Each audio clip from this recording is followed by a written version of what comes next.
Hey, it's Kim Komando today, your daily podcast to keep you up to date with all things digital and beyond. And I'd love to have you be a part of our podcast. You can make an appointment to speak with me. Just head over to Komando.com, and on the top right, there's a button that says Email Kim. Fill that out, and that's it. All right, I always like to start with something interesting, and this definitely falls into that category because pretty soon you can have up to 5 Facebook accounts tied to your one profile. They never let this happen before. So why is Facebook making this change? Well, the bottom line is that things are not going well over at Facebook, well, now known as Meta. The stock price is the lowest since 2019. Wall Street analysts are saying that the revenue model, the business model for Facebook is just not substantial. It's just not going to be working long term. And so Facebook has found a new way to add more so-called profiles because people are leaving in droves. So this will make it almost impossible to say how many accounts are really truly over at Facebook. So Mark, I hope you're listening to the Kim Komando Show because we're not all just dumb Zuckerbergs. And on that happy note, welcome to the nation's largest show about all things digital, your most trusted source. It's called the Kim Komando Show because, after all, I'm America's beloved digital goddess, Kim Komando, here with you once again. And you know the drill. You can find us on over 420 top stations throughout the United States. We're streaming in your favorite radio app. Just search for my last name, Komando. And you can also find us as a podcast, as a webcast, all 3 months of worth of archives in all 3 hours. And that's over at getkim.com. A free 30-day trial, by the way, over at getkim.com. And a special thank you goes out to all of our listeners on the American Forces Network Radio. I love you guys and gals.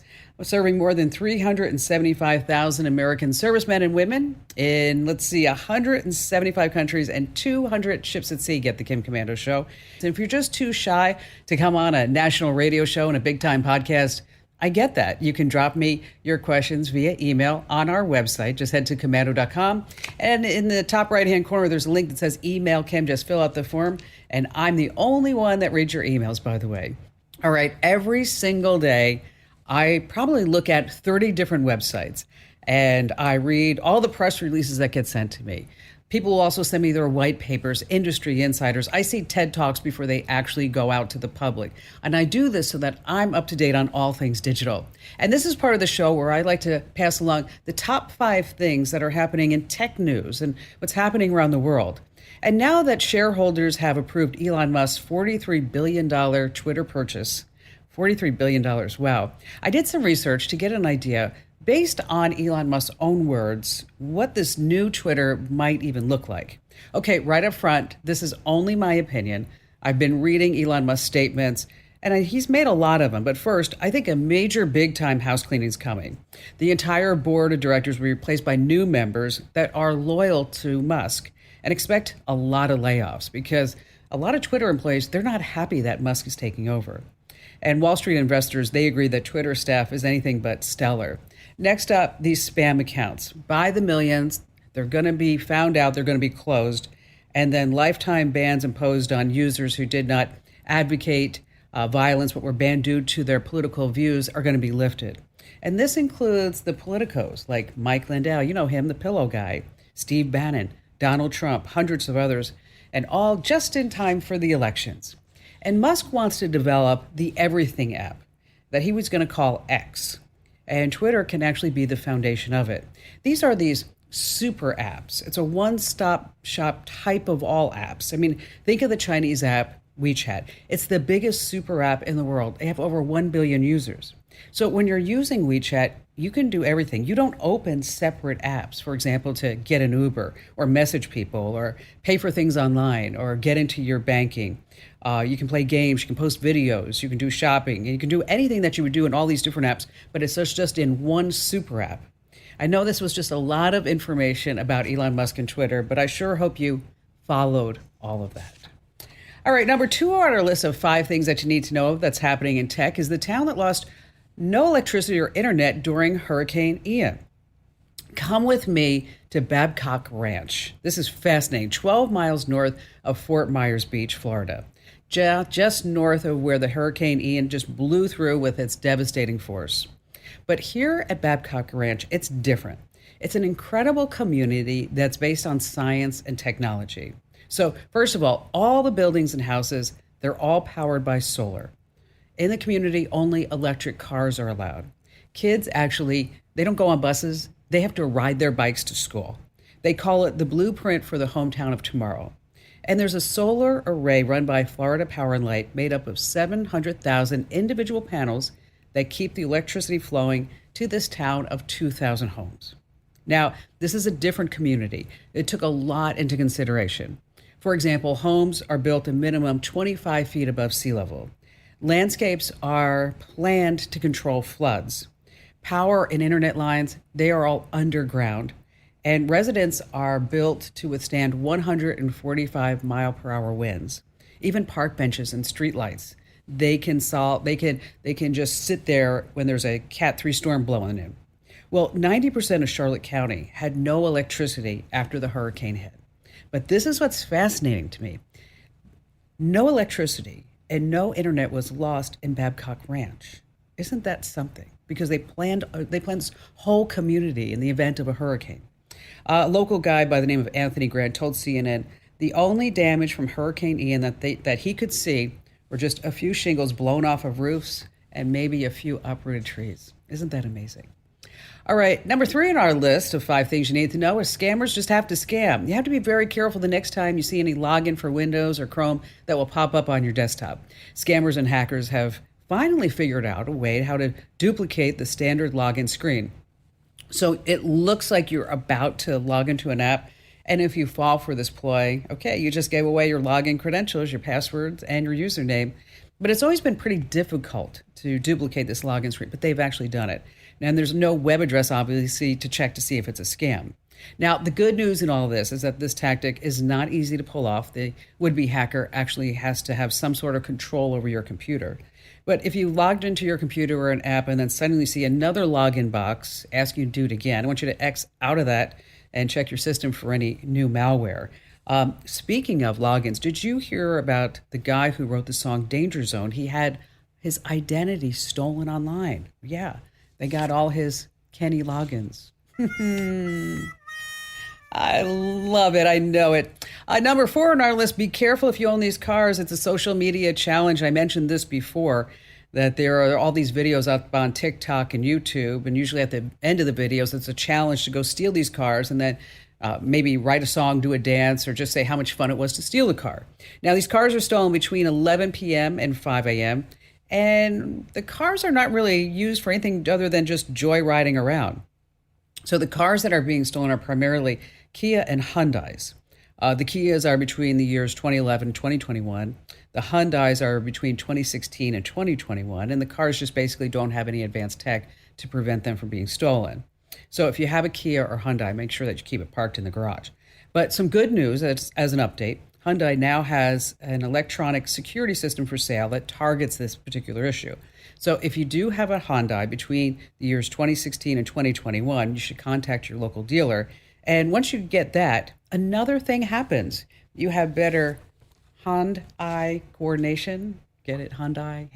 Oh, I know. If you have to explain it, it just wasn't that funny. I'm so sorry. All right, but last on our list, coming in at number 5, meet the world's oldest webcam. Here's a little fun fact. The world's oldest webcam is still in operation. It's the FogCam, and it's at San Francisco State University. But it wasn't the first webcam. This is a little trick question. The first one was the Trojan Room coffee pot cam. It was at the University of Cambridge. And it is, in fact, the oldest webcam, but it's not operational anymore.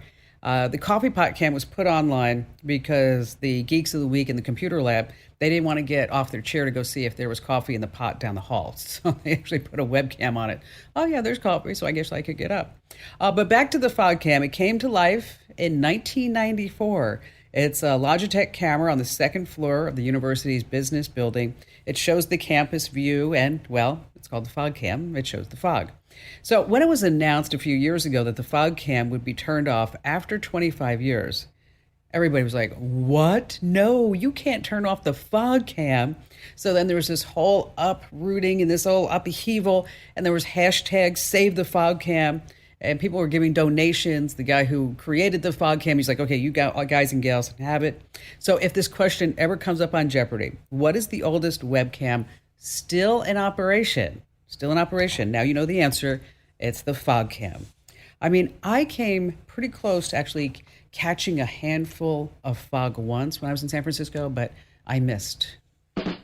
Thank you.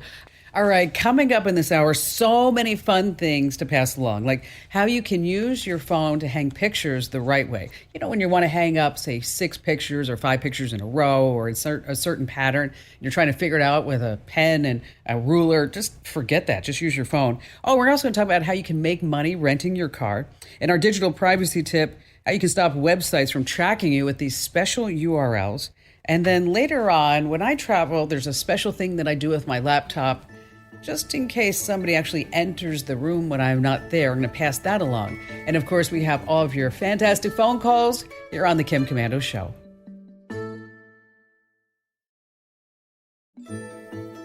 Hey, our T-Mobile Unlimited listener line is now open at 1-888-825-5254 is the way to join us. And what do you do when something just doesn't work? Like most people, you probably just Google it. Well, far too often, you know what that is. It's just a rabbit hole. It's just a complete waste of time.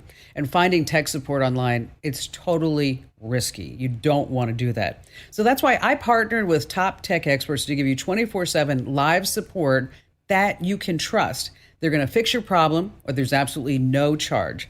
It's at getkimshelp.com. So whether it's a problem with your Wi-Fi, your printer, your smartphone, computer, TV, whatever it is, okay, the experts at getkimshelp.com can fix most issues in 10 minutes or less. So sit there. How long have you wasted time trying to get this problem fixed, and you're still nowhere from the beginning? It's still there. You still got the problem. You're still dealing with it.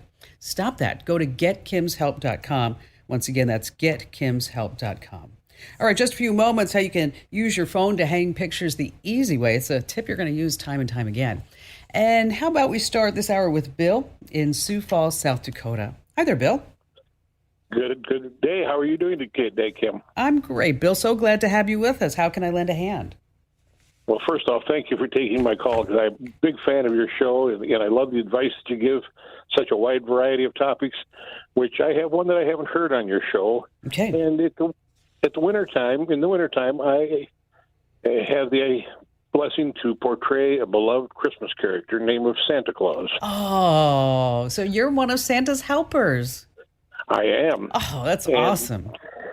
And when I am out and about, I often have people come up in a restaurant, on the street, or whatever, and want to have a discussion. And it's very magical for myself and hopefully for them. I'm sure. And to make it a little bit more magical, I'd like to be able to discreetly start a little Christmas background music. Well, that's and I don't know if I should be playing it through my phone, or if you've got some idea for another type of player, but something discreetly with a short playlist of things that I can. I can call upon to enhance the visit. So, being one of Santa's helper, you have a direct line to the North Pole. First of all, I want you to make sure that you tell Santa, I've been a very, very good girl this year. Okay, I have. I've done nothing but good wonders, and I've ate all my vegetables and everything else. But what is the most common question you get? Oh, it's most of it is comments, just like what you made about everybody's been good. I very seldom have anybody that fesses up right away that they have maybe strayed a little bit. Okay, just a little bit. There was that time back in March. Okay, I'm going to be honest. Okay, just that one time. What's really great is that technology has continued to get smaller and smaller, right? And faster and better. And then if you're carrying your phone, what's nice is that you have a Bluetooth connection with that. And so JBL, they've been a maker of speakers for so many years, is that they have a little tiny speaker that you can just hook on your belt or a belt buckle on your pants, whatever it may be. And then you can hit a button on your phone and you can just have it start playing because it's Bluetooth. So you can put together a playlist. And it also comes with a case if you want it. But, it's pretty small. It has 10 hours of playtime. And it's waterproof and all that other good stuff. And it's got a great speaker. So just be careful with the volume because it might be too loud. So because it's even though it's little, it's pretty mighty. And they're about $60. And what we'll do is we'll send you a link to one so that you can check it out over on Amazon.com, Bill. And can I just hear one ho ho ho? How do you sound? Well, you said some things that were rather funny earlier, and at that time I was giving a very loud ho ho ho. But normally it's just so you don't overpower people, especially on the radio today. It'd be ho ho ho. Oh, okay. That's a good one. It's better than I did. Ho, ho, ho. Okay. Well, Merry Christmas. Tell Santa I said hello. And from all of us at the Kim Komando Show, a very early Merry Christmas. We'll send that link right over to you, Bill, and thank you for your call. All right. When you want to hang a picture or a bunch of pictures, you don't need to grab a level or a calculator. Your phone can do it with you. There's an app called Hang a Pic. You just tell the app how many pictures, hooks, dimensions, and then you'll know exactly where to place the nails the first time. Again, the app is called Hang a Pic. And don't forget, your iPhone has a level tool. Just open the Measure app. And on Android, open the Google app or your browser and just search for Bubble Level. Again, that app is called Hang a Pic. It really is fabulous. Stay right where you are. We have our security tip coming up, as well as more of your great phone calls here on the Kim Komando Show.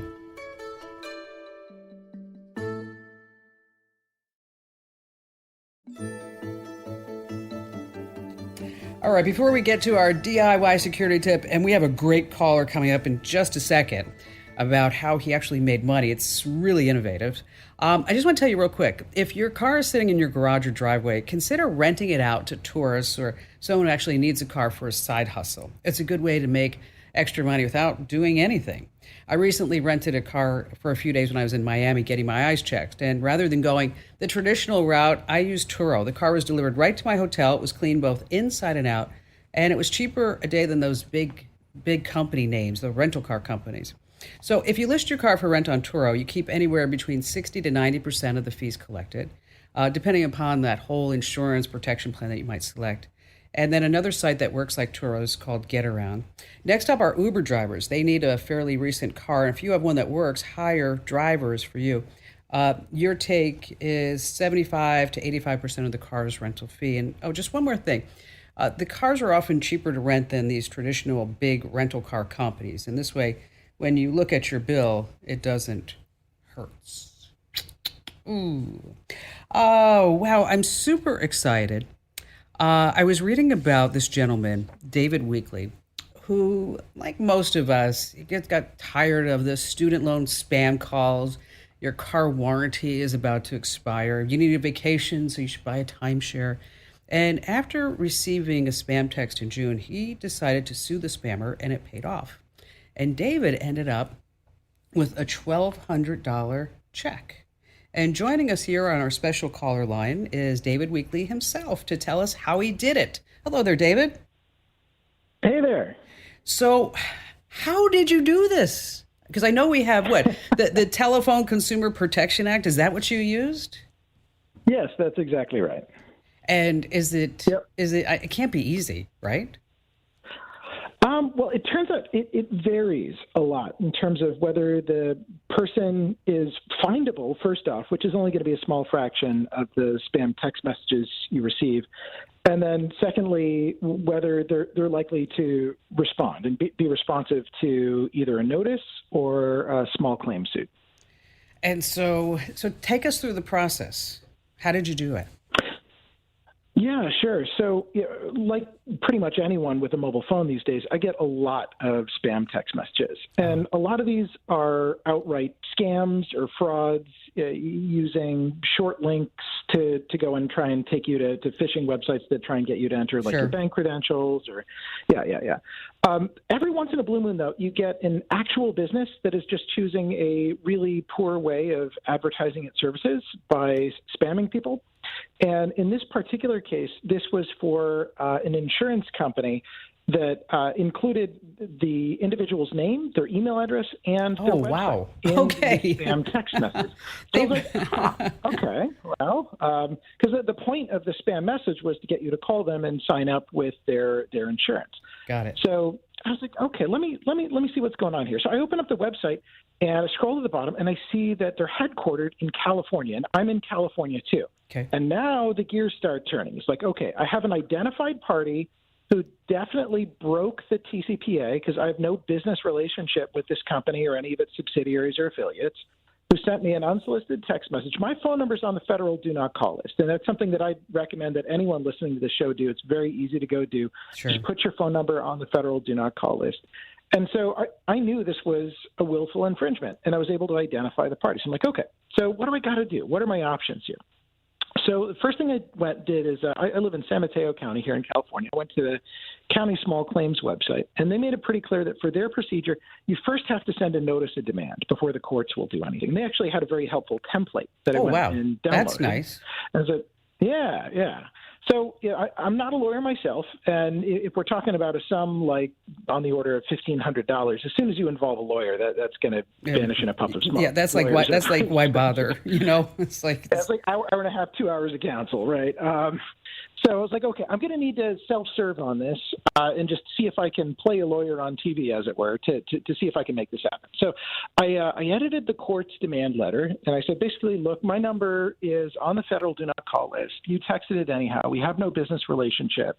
Damages under the TCPA are $500. It's treble damages if it's a willful violation.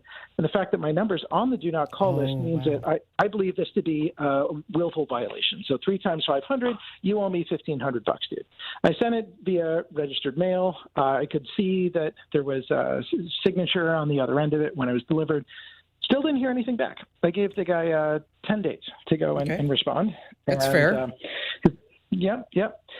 And so after 10 days had passed, I went back to the court and filed a small claim suit against this entity for $1,500. And I found a process server that was nearby them that was able to serve them. That cost me about like $90. It was about $30 in court costs to go and file the small claim suit. And about 24 hours after he had gotten served with the suit, that's when I started getting some text messages and calls and emails from this individual. Apparently, the notice of demand was basically ignored, but once he had a summons to a court case, then he was willing to go and check. The little things like that might catch somebody's attention, right? So yeah, like you've been served with a lawsuit. Like, maybe I should figure out what's going on here. So he called me, and I actually had some amount of empathy that he was just trying to drum up business. He used a third-party broker that did the spamming, and he said, hey, look, is there any way we can come to an arrangement here? I was like, well, look, tell you what, why don't we call it $1,200 versus $1,500 you technically owe me, and I'll also eat all the court costs, the process server, all that. And he said, okay, fine. And about a week later, in the mail, I get a check for $1,200. And I go ahead and drop the case with small claims. But it was that moment when I opened up the letter and there was a check in there for $1,200. I was just like, this is kind of amazing. Somebody spammed me, and I got mad about it, and I did a set of things, and now there's a check. And in all honesty, there was about 4 hours I spent total. I was going to ask you how many hours. I was going to ask you that. Yeah, researching this, executing this, going and sending the note, doing the online filing with the county, doing the work with the process server, and time with him on the phone. And so it's like $1,200, 4 hours. Like, that's not a bad hourly rate. No, that was pretty good. That was pretty good, Dave. Now, you were lucky though, because you had all the contact information. Because most of the time, it's really hard to. Almost impossible to find out who sends you a spammy text message. Yeah. So it turns out there's sort of 3 drop-off points. So I've gotten a chance to talk with some people who are in this industry. And so first off, most spam text messages, you're only going to be able to identify the sender at about 5% of the time. That doesn't actually mean there's nothing you can do. So for instance, a lot of spammers use bit.ly to go and cloak the link they're using. But Bitly and a bunch of these other services are actually pretty responsive to abuse of their services. So you can write into them and say, hey, I got a spam text message that uses this Bitly link, and they'll go and take down the link. And in theory, if they're doing their jobs right, they'll take down the account behind it as well. And so just things like that will take you about 30 seconds to do and increase the friction, just make it more difficult economically for spammers to continue to spam. So that was the first thing I got lucky on. The second thing I actually found out post hoc I got unlucky on. Turns out that for a lot of respondents, once you're able to identify them and you send them a formal notice of demand, they'll get back to you at that point, and they'll be interested in settling because the legal language is like, this person really is going to take it to trial. Never say, I'm going to call my lawyer, right? No, you present a notice of demand, you present a summons. You actually exercise the law. You don't threaten to do that, right? So for a lot of folks, they will actually settle just on the notice of demand, and that was not enough for this guy. But they were actually willing to go and settle before going to small claims. And apparently what happens for a number of folks is they'll just not show up at small claims. And the good news for you is now you have a summary judgment against them. The bad news is that actually collecting that summary judgment on them can be kind of a pain in the butt. I haven't had to do this, but I've heard stories from people who have. And in theory, there are things like you can figure out who they bank with and go to the bank with, like, the sheriff and the.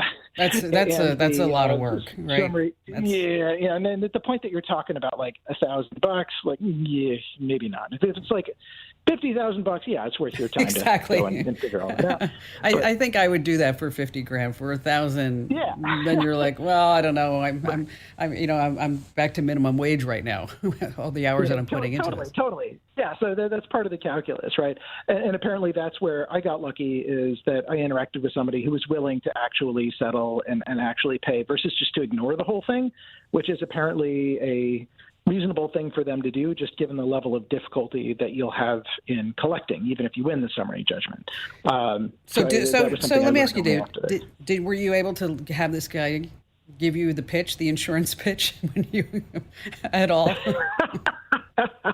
Well, I saw the product that was on their website. I was in need of that product. Exactly. Yeah, the reason why I'm not actually including the name of the company is because they did settle in good faith, and I figured it wouldn't be nice to go and call them out. Because, that's very commendable of you, and that's very honorable. And thanks for coming on and telling us the story about how you personally sued a spam texter and you got $1,200. And really, really fascinating story. Thanks again, David, for being here with us. All right. I don't know if you've ever noticed, but when you look at a URL that you clicked off of another website, it probably is a jumbled mess of letters and numbers and symbols at the end of the URL. And you might be saying, like, what exactly is that doing? Well, these are tracking links, and it might track your full name, your IP address, your computer's MAC address, which websites that you visited before. And it might also just track, like we do, like which article that you actually clicked on to come to our website. And that's the URL. So if you're looking through a newsletter link, the URL will say something like source equals current, which lets us know, like, hey, they clicked on the current newsletter to come to Komando.com. But here's the deal, is that if you don't like these tracking URLs, and you don't like them coming not just from us, but from anybody on the internet, is that you can fight back. Firefox does this, and we have the steps over at the website to tell you how to enable this protection. If you want to stick with Chrome or Edge, you can use a browser extension like Clean URLs. It's free, simple to use. You can just click it on, turn it off for URL stripping, and that's the technical term for it. And if you want more information about this, more intel, just head over to the website, Komando.com. And once you're there, you want to click that link that says Kim Show. All right, still to come, we have more of your phone calls, as well as what I do when I stay in a hotel room to see if anybody's sneaking in the room when I'm not there, here on the Kim Komando Show. Discover new opportunities together in a new Chevy. Meet up in an Equinox, winner of the J.D. Power Award for initial quality among compact SUVs. Lend a hand in the strong and capable Silverado, or mix it up in a high-tech Trax with an available 11-inch diagonal touchscreen. Find family, friends, and fun in the Chevy that's right for you. Click to learn more. Chevrolet, together let's drive. For J.D. Power 2023 U.S. Initial Quality Study Award information, visit jdpower.com/awards.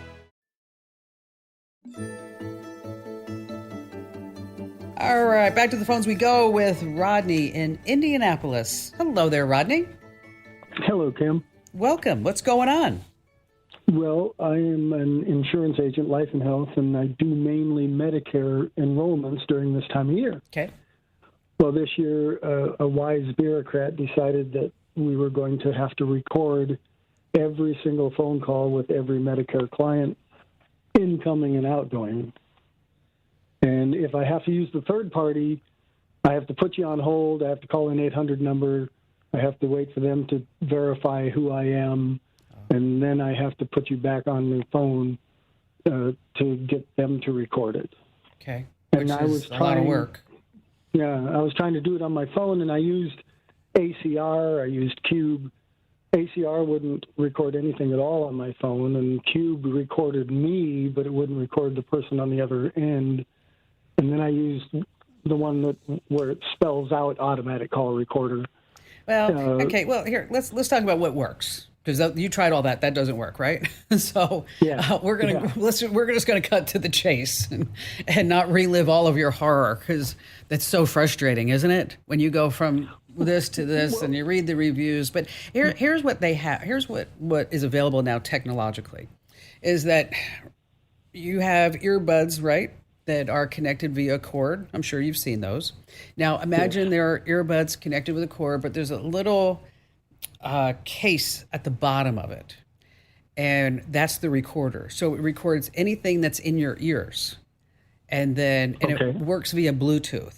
And so it has little buttons on it, and they're not expensive. They're like $50. Cool. I'm going to send you a link to them, and it actually does work. There are some videos on this Amazon homepage, or on this Amazon page, that we're going to send you. If you scroll to the bottom, is that there's some videos. The guy doesn't speak perfect English, just to forewarn you, but he kind of goes through and he walks you through on how actually you can use it. But it's as simple as just putting in some earbuds and then pushing a button on this like little case that's connected to the earbuds, hit record, and it connects again to your phone via Bluetooth. Priced about $50. So, Rodney, I put you on hold. We're going to send you a link to this product, and for everybody else, this is really innovative tech, really to kind of solve a problem over at Komando.com, inside the Komando community. That's Komando.com/community. And just remember, like, it's not legal to record both sides of a conversation in all states, so you just want to make sure that you're in compliance with the law if you use this type of device. So I was in Miami a couple of weeks ago just to have my eyes checked and good things like that. And I'm always weary, like, who's coming in my hotel room? So what I do is I leave my laptop probably on the desk and I tilt it towards. Then there's a website called critter.camera. And if you go to critter.camera, it actually turns your laptop into a webcam recording device, so you can see actually who's coming in and out of the room. Just go to the website, open up your laptop, and go to critter.camera. Hey, thanks for listening to Kim Komando today. So reach over and give me a nice 5-star review. Yes, thank you. And thanks for listening.